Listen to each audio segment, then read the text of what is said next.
Hi Danielle.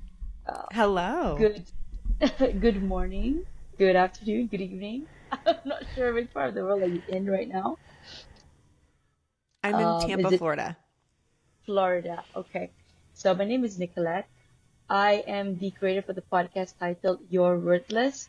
Read that again. The juxtaposition of your very soul. First off, thank you very much for saying yes to the interview today.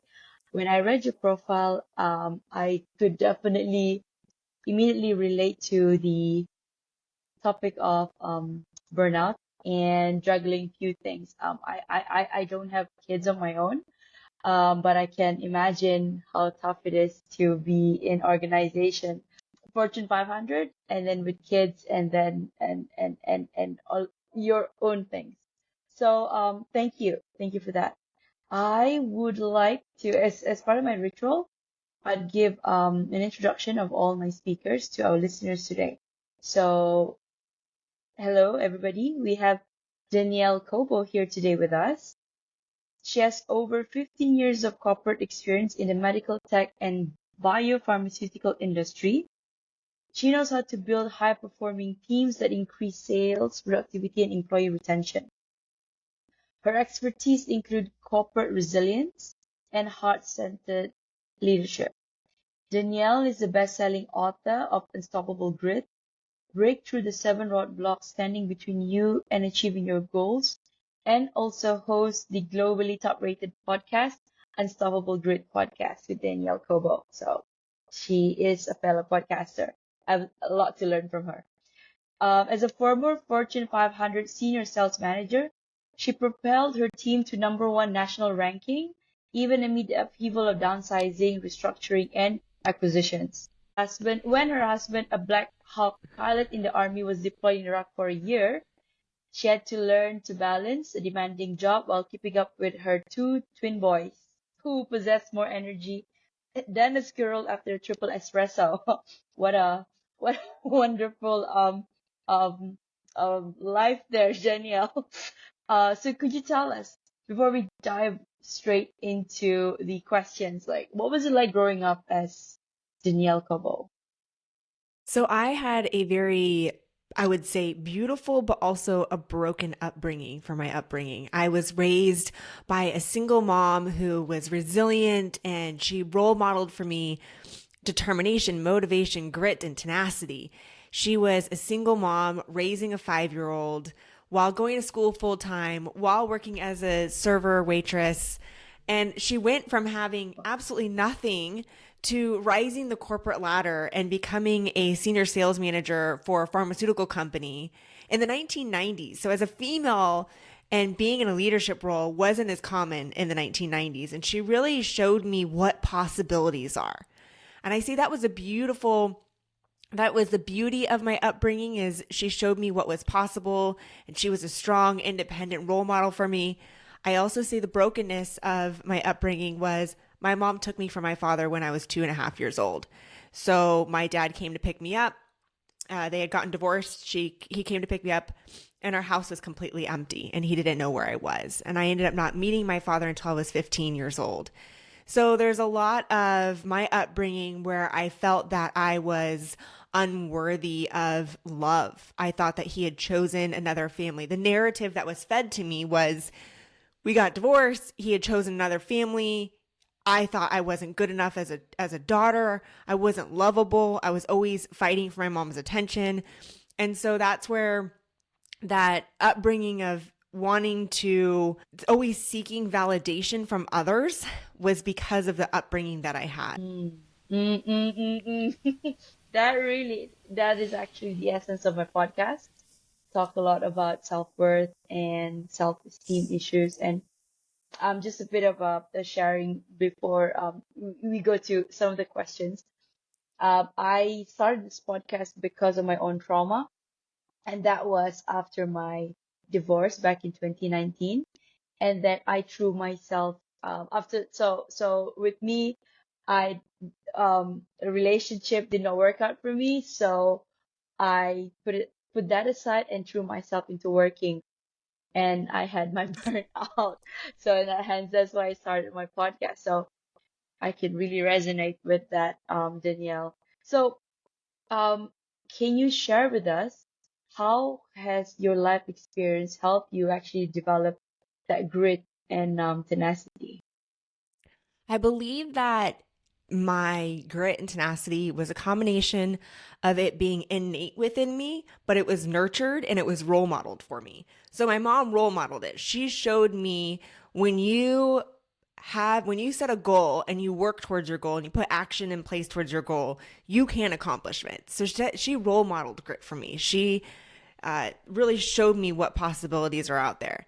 Then I would say it was innate within me because it's just a characteristic that I have deep inside of me of just being very driven and motivated. But also, a lot of the challenges that I experienced in my life shaped me into who I am today. And I believe that the challenges that we experience in our life, whether it's going through a divorce, whether it's going through being taken from a family member, or losing a loved one, or losing your job, all of these challenges that we go through in life, we can either have a choice to fall victim of our circumstances or to look at these circumstances and say, okay, this is a challenging situation. What can I learn and how can I grow and how can I be a better person than the person I am today? How can I show up to be a better person tomorrow? And take what these challenges are that I'm facing right now and how can they shape me into the person that I want to be tomorrow.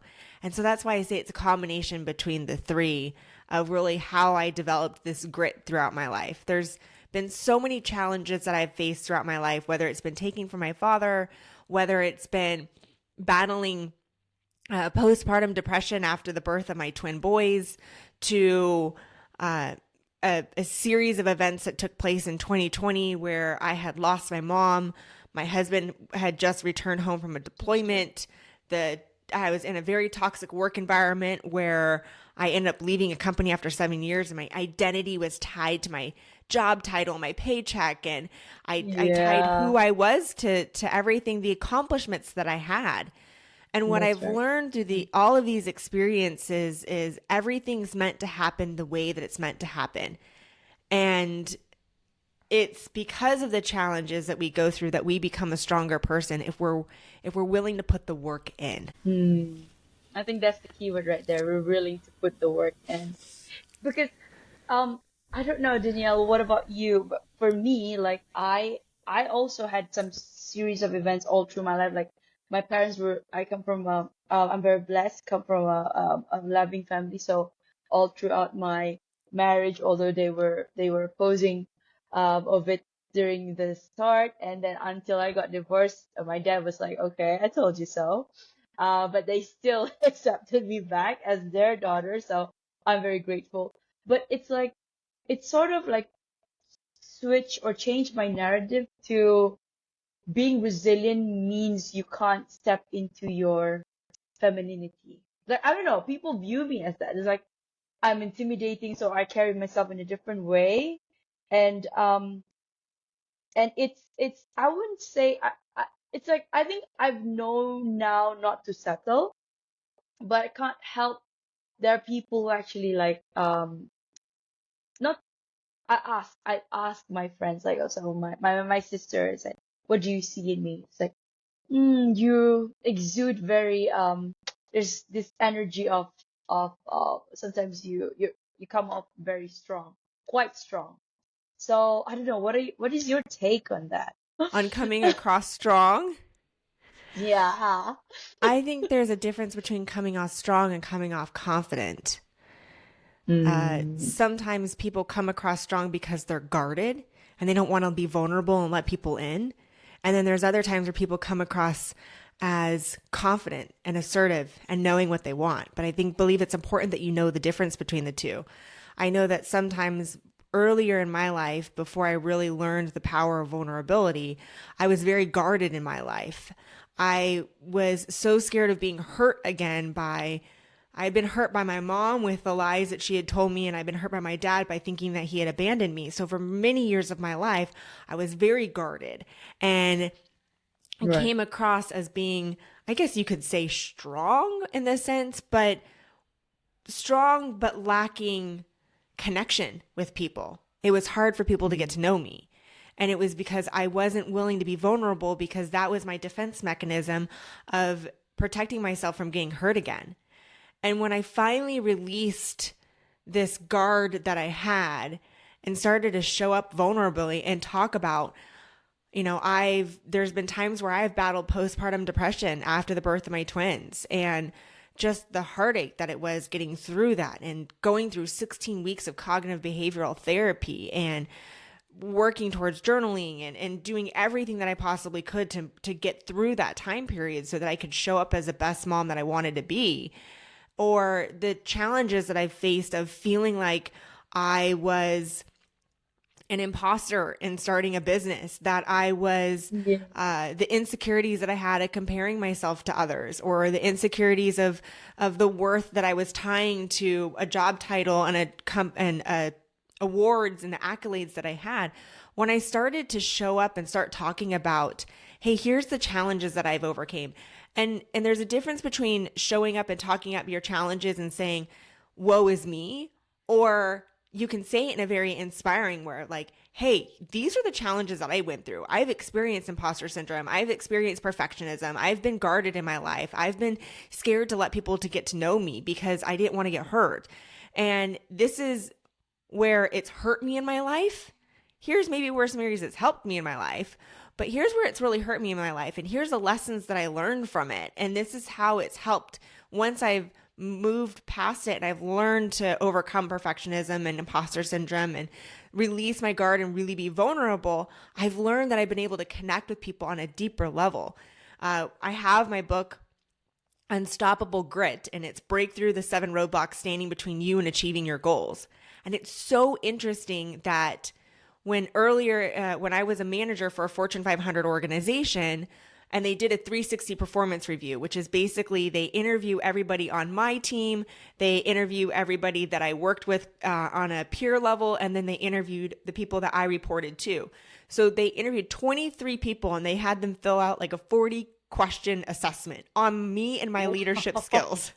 Wow. Yes. Yes. Talk about how rigorous. I mean, I am so intrigued to know what is this? Which one is this? So which company is this? Like, I know, but we can't disclose it. A lot of companies will do it. It's called a 360 performance review, and it helps leaders understand what other people's perceptions are there of them. And as we know, the higher level of self-awareness we have, the better that we can improve as individuals.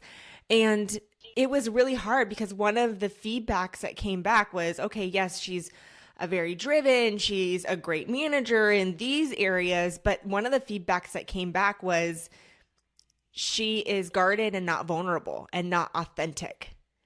And inauthentic. But for you to be able to say this to me right now means you've broken through that barrier. I've done the work.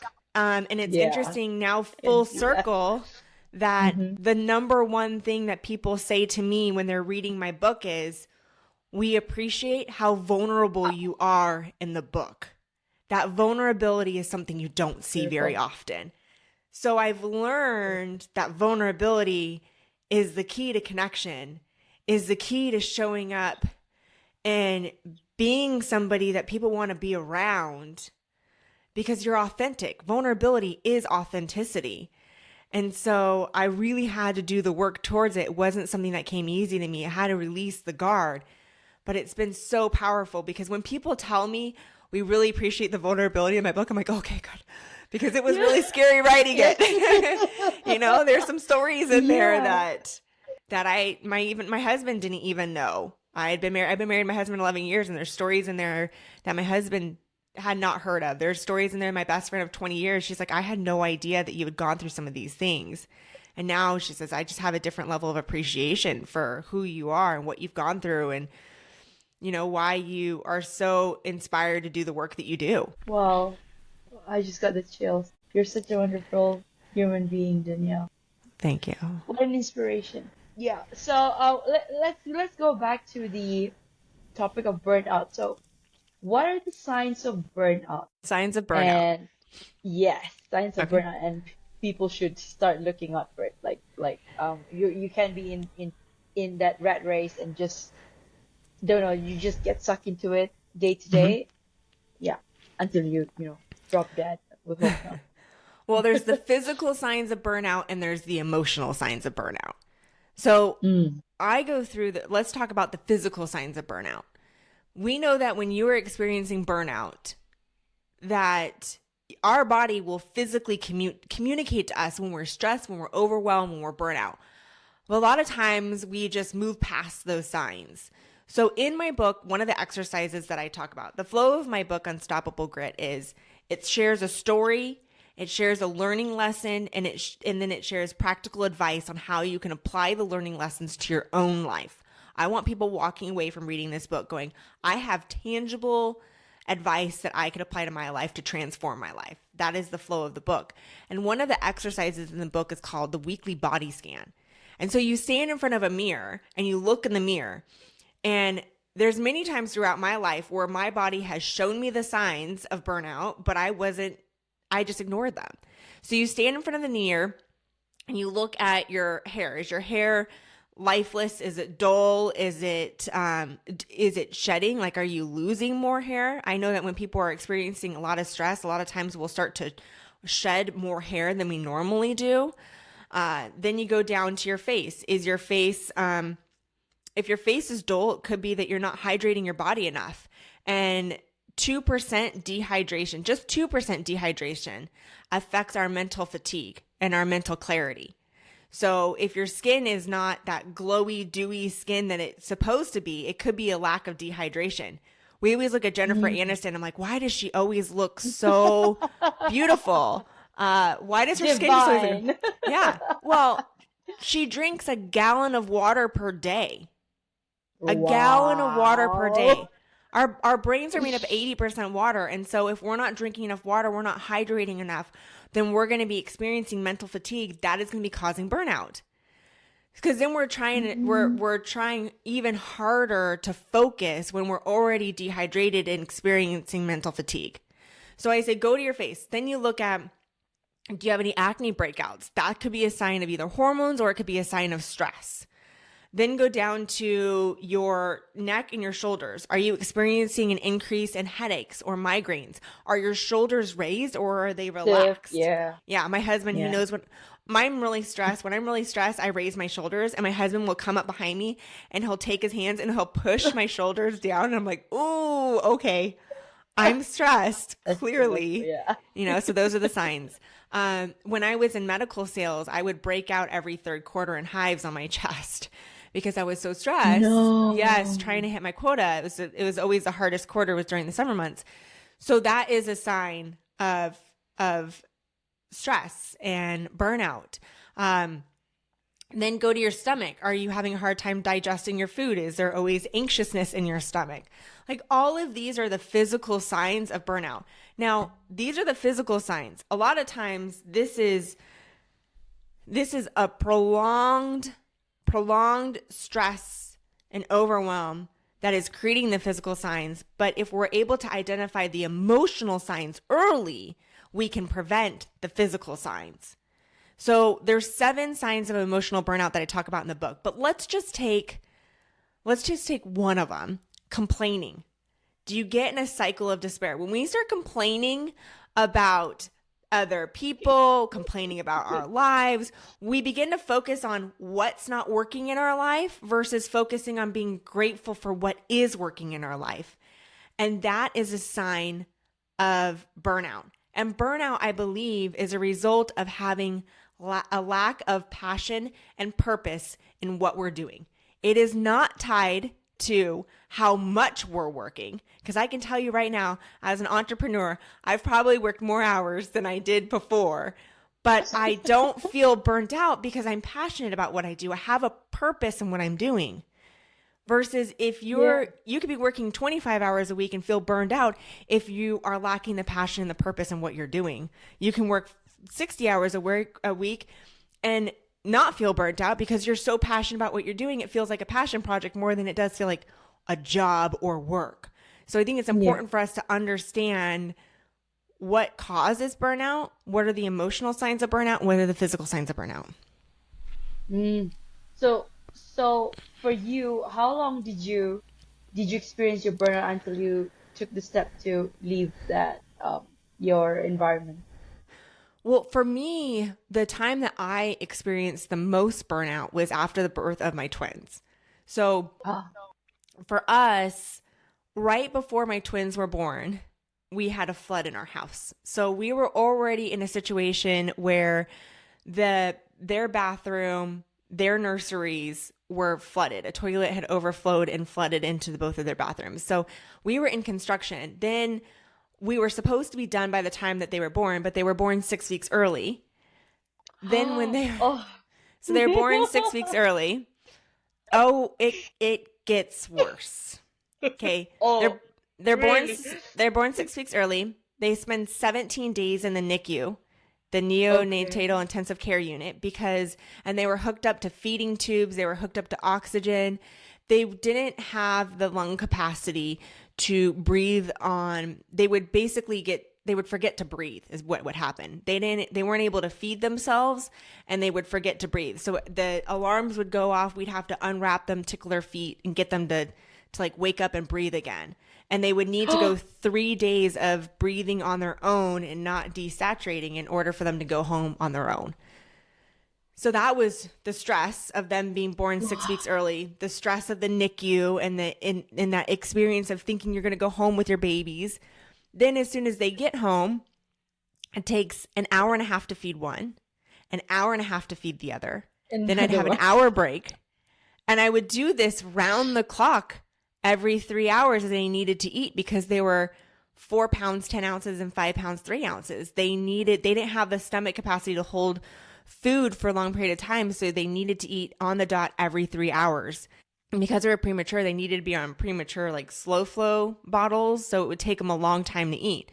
Well, I was getting these two little ones were completely exhausting my husband and I, who had gone back to work the day they left the NICU. My in-laws they're living with us because they're moving out to where we live. They're living with us. And these two little kids had worn out four adults. Like, to do the nighttime feedings, to do the daytime feedings, we were all exhausted to the point where I wasn't taking care of myself.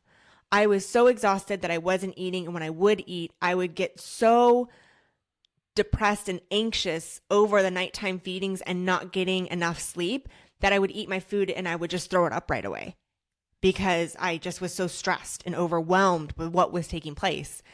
And I remember one day I was walking through the hallway and I get this excruciating sharp pain in my stomach. And I get rushed to the hospital, and come to find out, the doctor, when he comes in to tell me, he says that I have gallstones. I need to have my gallbladder removed. This is 2 weeks after they get home from the NICU. So then, Oh my gosh. as I'm laying in the hospital bed, this is all a result of this is all a result of understanding that if you want to perform the best version of yourself, you've got to take care of yourself with healthy nutrition. You've got to hydrate yourself, like just the foundations of self-care. And you got to and eat and sleep. Sleep is important. That whole philosophy of sleep till you're dead, I think that needs to be thrown out the window. Absolutely not. You need 8 hours of sleep to function and have the mental clarity the next day. So this was all a result of not taking good care of myself, just a result of having premature twins. And as I'm laying in the bed and the doctor's telling me I need to have emergency surgery, I look up at the TV and it says breaking news, Category 5 hurricane headed to Tampa. Then I get a call from my husband, who's a Black Hawk I'm pilot in the so Army. sorry. Yeah, he gets a Wow. call and he says, I've just been activated for the military. I need to move the helicopters to the Northeast. So I look at the doctor and I say, I can't have surgery. I passed the gallstones. I can't have surgery today. I need to go home. I need to board up my house and go get a generator and prepare for this hurricane. So all of this happened within, them being the A construction and month. the house month. So all of that, the combined, it full-fledged me into postpartum depression. And I was having panic attacks. I would cry every single day sitting at the table. There's such a misconception about postpartum depression And there's such this misconception that, I am a strong, confident, independent, very driven woman. But I can tell you right now that I was a completely different person at that particular point. Whatever chemically had happened within me and all that stress of all of those events, I sat at the dinner table and cried every single night at 5 o'clock. So stressed about the nighttime feedings. I was down. I had lost so much weight that I was thinner at 2 months after having my kids. I was thinner then than I was before having my kids.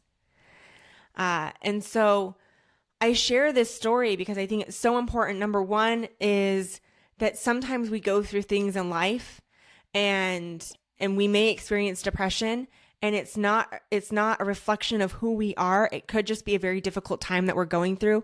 And so to seek help and to not have that stigma of depression being such a negative thing. It just could be a particular period of rough time that we're going through in our life. I ended up doing 16 weeks of cognitive behavioral therapy. I was practicing gratitude. I was going for walks every day. I was doing everything that I possibly could to get myself in the right state of mind. And a lot of the practices that I learned during that time, I still implement today as a preventative way so that I don't spiral back into that particular situation, because life is always going to have challenges. You're going to lose loved ones. You may go through a divorce. You may go through a bad breakup. You may go through a job loss. So like really ensuring that you're taking care of yourself. And I always say, take care of yourself first, then your family, because you can't take care of your family unless you're in a good emotional, physical, mental wellness state. And then take care of your family, and then take care of your business. Mm, thank you. That was the whole circle. Thank you, Danielle. Wow. I only read about postpartum depression from the media, but to hear it from a person who's actually lived through it, I wouldn't wish that on anybody. No, I remember Yeah. looking at my husband one day and I looked at him, and this is the moment I knew I had postpartum. Granted, I minored in psychology in college, so I knew the signs. And I remember looking at my husband and I say, I don't want to take my life. I want my life taken from me. All I want to do is fall Oh my asleep God. and not wake up.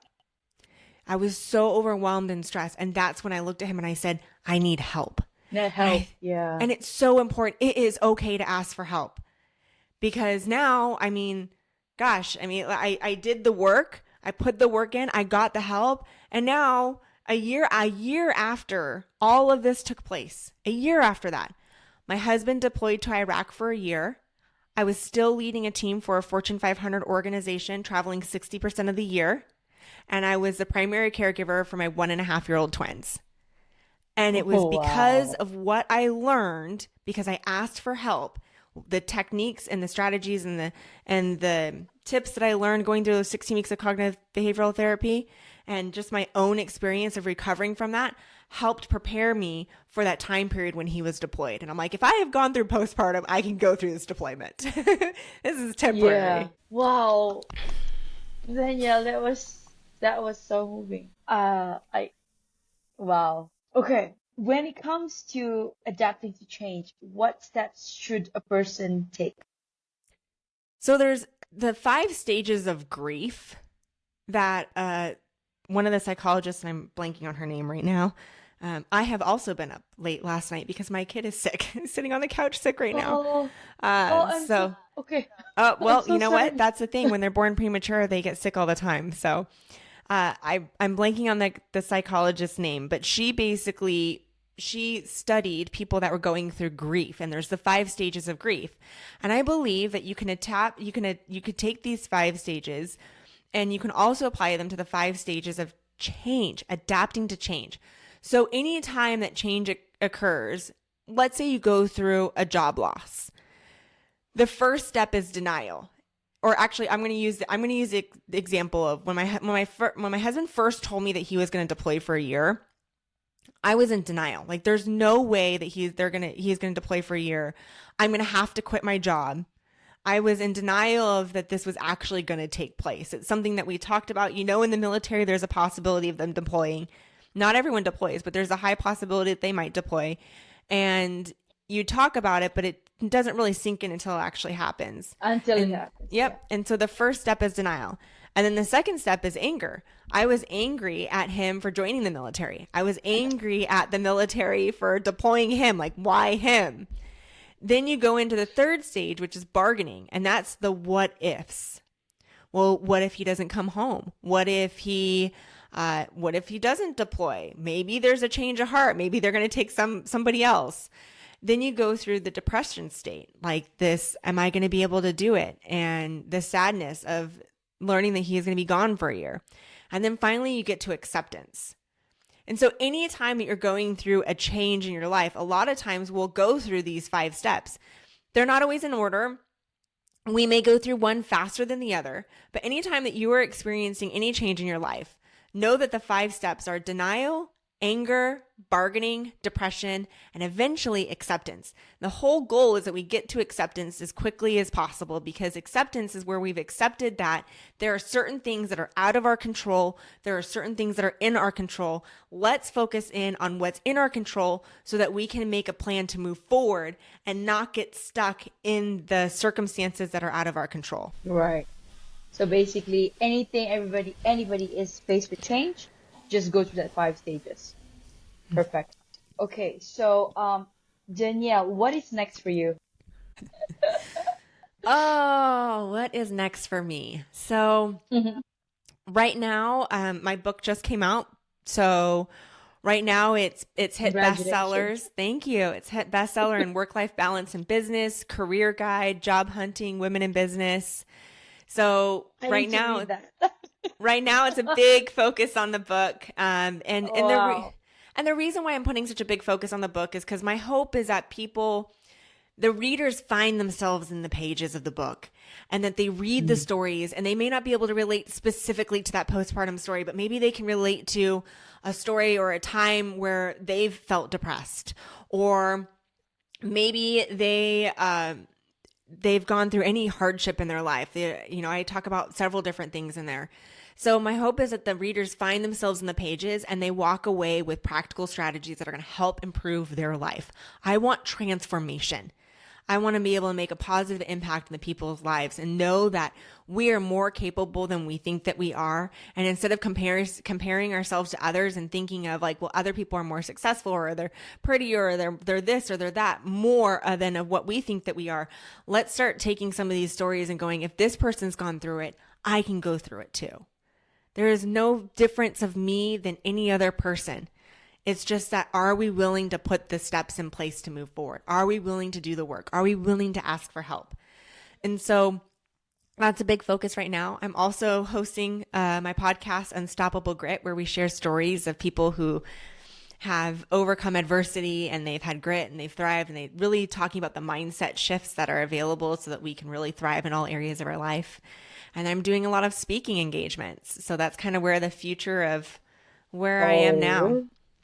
Oh, what? I love that for you, Danielle. Wow. When I see you, it's like, I mean, being a third party, even if when you were telling me the story, I could picture that as like a ticker tape, and I'm watching it, and now to hear you speak about what's next for you and what's currently happening, the transformation is amazing. So, okay, all right, I'm gonna pivot to a self-worth question because my podcast talks about that. So, question for you, Danielle. In your opinion, how do childhood experiences and upbringing impact an individual's sense of self-worth and their ability to engage in self-discovery later in life? I believe that our most formidable years are between the ages of 0 and 8. That is Mm, where our viewpoints are shaped, and how we're yeah, treated during those years yeah, shapes how we believe about ourselves in those years.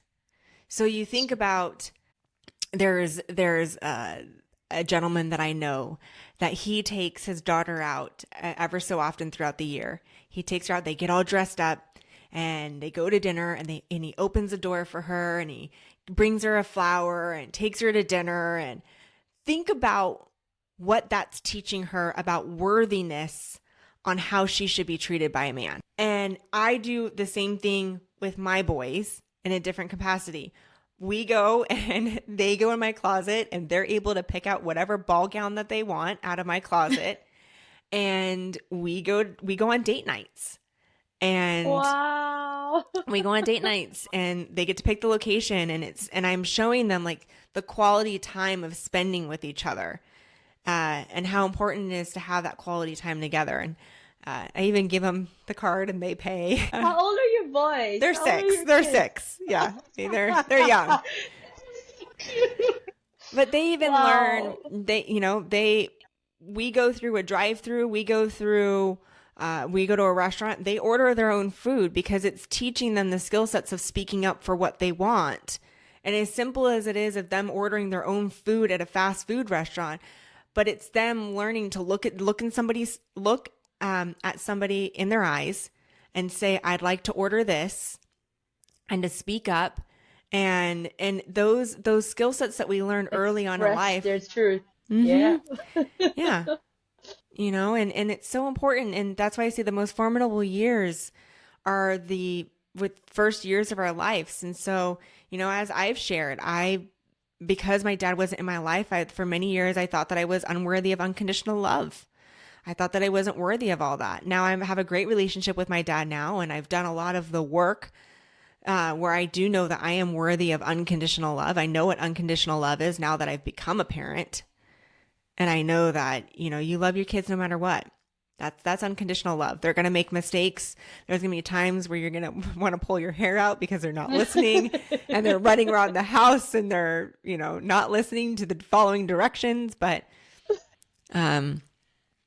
yeah, it's important that if we really want to understand how we are as an individual, why we do the things that we do, that we reflect back and look at our upbringing, both the positive and the negative, and have the self-awareness, the self-reflection, to have the self-awareness to see how our upbringing has shaped us into the person that we are today, and maybe some areas in our life that we get to work on. Yeah. And anyway, we're always healing until we're actually 6 feet on the ground, because we can't stop healing. Mm-hmm. So what is your heart's greatest wish? My heart's greatest wish, that my kids see in themselves what I see in them, which is just endless possibilities. They're at an age right now where Oh, they that was so beautiful. right now the future is that there's so much in their future that's undefined. It's not as though I'm like me, 40 years old, this is what I've done, this is kind of like the path that I'm going to go down. They have endless opportunities right now. And we all do, but nothing's been shaped or defined. So it's so fun to ask them, instead They're of like, blank canvas. yeah, instead of what do you want to do when you grow up, it's who do you get to be when you grow up? How do you want to show up in this world? What kind of impact do you want to make? What kind of difference do you want to make? What excites you? What are you passionate about? There's so much more open in what they're at right now. And I just want them to see, if you're interested in something, okay, let's explore it. Let's try it. Let's try it. Mm-hmm. Well, you've done the work, Danielle. I hope so. And I'm still a work in progress. I still suffer from comparison. I still suffer from perfectionism. I still suffer from imposter syndrome. The only difference is I'm able to recognize the signs early on and put into action and make the changes. Last question for you. Mm-hmm. If you could create a quote right now for you to leave to the audience listening and the world as your legacy, what would it be? When you believe in yourself, others will believe in you too. It starts with you. It starts with you. Thank you so much, Danielle, for the time, and apologize again for today. But this 40 minutes is just reaffirms of whatever it is that I've gone through, and not just you and I, but all the other people that we are impacting through your work, through my work, and I think you're just that beacon of light. Thank you. And please continue to to do that. And I will be checking out your book, Audible. The Audible comes out soon. Mm-hmm. Okay, Yeah. okay. So, all Yeah. right, that's fine. I will get a copy of that. Thank you so much, Danielle, for your time. If there's any other opportunity, I'd like to ask you to come on for the next episode. Perhaps we could talk about other things. Yeah. Absolutely. All right.